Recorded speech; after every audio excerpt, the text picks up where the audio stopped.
yang standar nih. Jadi mulai sekarang keluarkan pedoman berkehidupan dari Nabi. Dari pikiran, ke mata, ke telinga, ke lisan, sampai ke ujung kaki. Jelas? Nah, nanti kalau sudah dapat kita itu, turun ampunan Allah, maka rahmat Allah dicurahkan. Yang sebesar apapun kalau rahmat turun, udah selesai semua. Itu yang dimaksud Quran surah ke-39 ayat 53. Yang semalam terjemahannya dibacakan oleh Mas Ami itu. Ya. Qul ya ibadiyalladzina asrafu ala anfusihim la taqnatu mir rahmatillah. Ingatlah teman-teman firman Allah di Quran surah 39 ayat 53. Masya Allah yang terjemahannya. Nah, ya kan? Semalam kan gitu. Kan? Qul katakan viralkan Muhammad SAW pada hamba-hambaku yang melimpah dosanya. Melimpah dosanya. Israf. Israf itu berlebihan. Ya, udah tahu nasi kotak jatah satu, tambah yang lain, tuh kan? Dit, udah tahu gorengan cuman cireng, tambah yang lain, tuh kan? Jatah satu, tambah yang lain. Ya, darmaji lah, tuh kan? Nah, itu israf, ya kan? Tahu darmaji nggak? Nah itu ya, darmajinya daharnya pakai bahasa Jawa. Dahar 5 ngaku siji, gitu ya. Makannya 5 ngakunya satu, itu israf, israf, ya. Ngakunya cuman ngambil ayam, ternyata ayamnya numpang di Alphard, Alphardnya sekalian diambil, gitu kan? itu salah satu israf namanya. Ada israf dalam berdosa. Israf berdosa tuh gini, kalau nggak melakukan rasanya kurang lengkap. Kamu tahu nggak? Dia kemarin mencuri ini, oh yang benar, besok saya buktikan. Nah itu israf. Jadi kalau belum dikerjakan rasanya belum lengkap, semua dikerjain. Jahil iya, jahil dalam hal yang buruk, ya kan? Kemudian apalagi bikin hoax iya, mencuri iya, menipu iya, dikerjakan yang buruk-buruk itu. Hati-hati ya, ada beberapa dosa, dosanya itu dia dosa menular. Jadi kalau dikerjakan bisa nular, nular ke dosa lain atau ke orang lain. Hati-hati. Misal zina tuh, ya zina, zina itu kalau sudah berlaku, udah kemana-mana tuh, bisa ke mabuk, bisa ke lain-lain dan sebagainya. Itu bahaya, itu bahaya. Pornografi, makanya hal-hal yang mendekati zina harus dijauhi. Wala taqrabuz zina, takrab di situ ke instrumennya jangan didekati. Ya pornografi itu paling bahaya. Saya punya teman meriset itu memindai salah satunya otak manusia itu gelombangnya. Beliau menyimpulkan dari hasil pindaian itu dilihat, dicek dan ahli kan ahli tentang saraf, ahli tentang pergerakan otak. Itu lebih bahaya pornografi dibandingkan dengan narkoba. Narkoba aja sudah bahaya luar biasa. Pornografi di atas itu. Dan terekam terus, terbawa. Makanya jangan pernah dicoba. Ya, hati-hati. Apalagi nanti dari pornografi jadi porno aksi. Itu berbahaya dan mengganggu karena di otak kita kan ada dua bagian yang berfungsi, otak kanan, otak kiri. Ya, otak kiri untuk memformulasikan rumus-rumus dan sebagainya. Otak kanan untuk imajinasi. Nah, imajinasi ini kadang-kadang lebih kuat dalam kondisi tertentu dan bisa berpengaruh kepada otak kiri. Ya, gampangnya gini, kalau lagi ngafalin Quran, ngafalin, itu kan otak kiri berperan tuh, ramu, narik lagi. Tapi kan sering terganggu, setan masuknya ke otak kanan, bukan kirinya. Makanya ketika baca, mau ngafalin, membayangkan apa, terjadi nggak begitu? Tiba-tiba dipindahin, itu kan? Alif tuh, baru ngaji tuh, alif, alif. Tiba-tiba kata setan, niba nih bagus tuh, kan? Atau dikasih bayang-bayang di luar. Ya, lagi baca tuh alif lam mim. Kamu inget tuh waktu main bola tuh, oh bola kamu diambil Jackie Chan, tendang aja langsung sama dia tuh. Oh, muncul tuh. Padahal lagi baca Quran. Jack tuh, gitu. Ya. Nah, ini nggak mudah, ya, nggak mudah.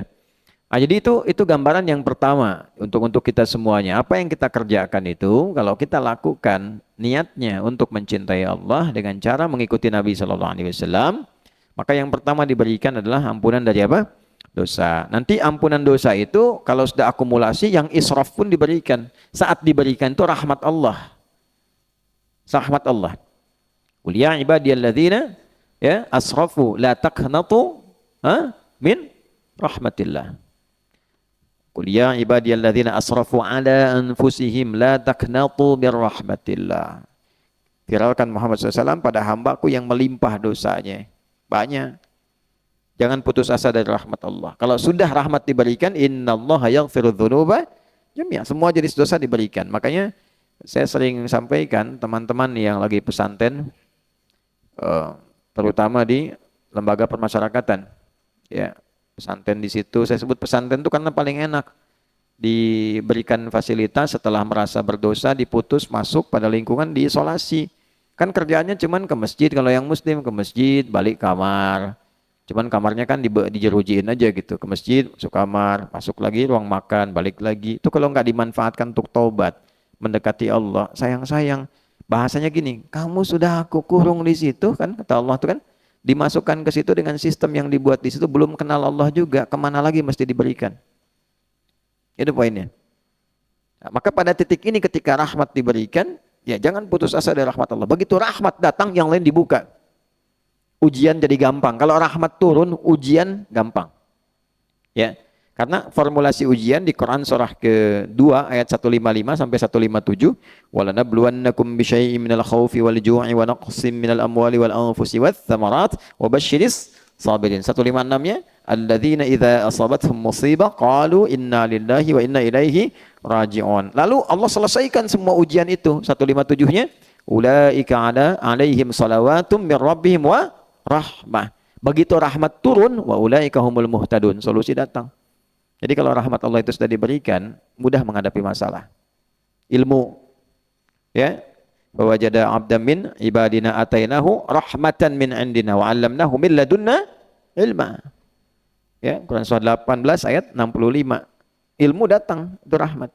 Nanti kalau rahmat Allah diturunkan pada kita dari ujung kepala sampai ujung kaki karena sering istighfar. Ini matanya ikut Nabi cara melihatnya, telinga ikut Nabi cara mendengarnya, lisan ikut Nabi cara bicaranya. Kita belajari, sebulan ini saya pengen belajar cara Nabi menunjukkan kita memandang. Besoknya lagi Nabi mengajarkan telinga mendengar sampai ke ujung kaki. Maka nanti seluruh tubuh kita terjaga menjadi hamba Allah yang diliputi oleh rahmat.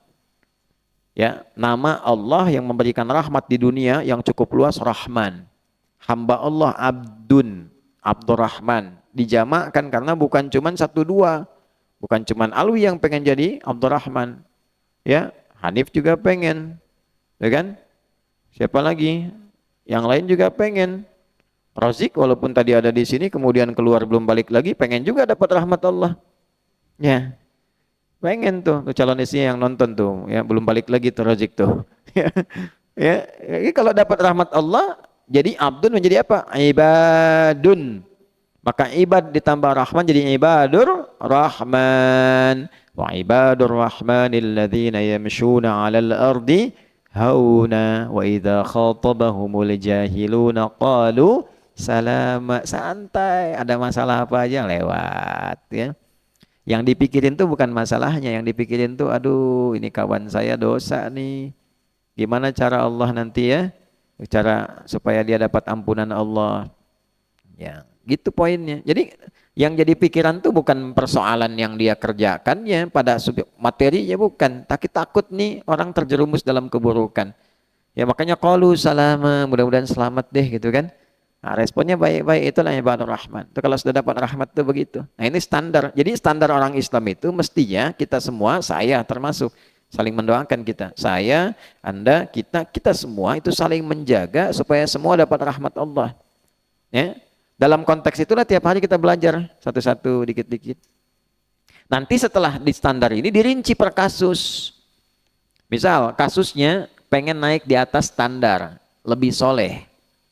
Ya, lebih soleh. Maka nanti hubbun disifati dengan ihsan. Sudah dicintai Allah dan ibadahnya juga selalu merasa diawasi Allah. Jadi gabungan antara, ya, muhibbin dengan muhsinin disatukan jadi satu tuh. Dia dapat cinta Allah karena sifat ihsannya, san tuh. Gitu. Dapat cinta Allah karena sifat ihsannya. Karena dia gabungkan dua itu, maka saat pulangnya saking rahmat Allah itu luas, disuruh masuk surga, luasnya seluas langit dan bumi.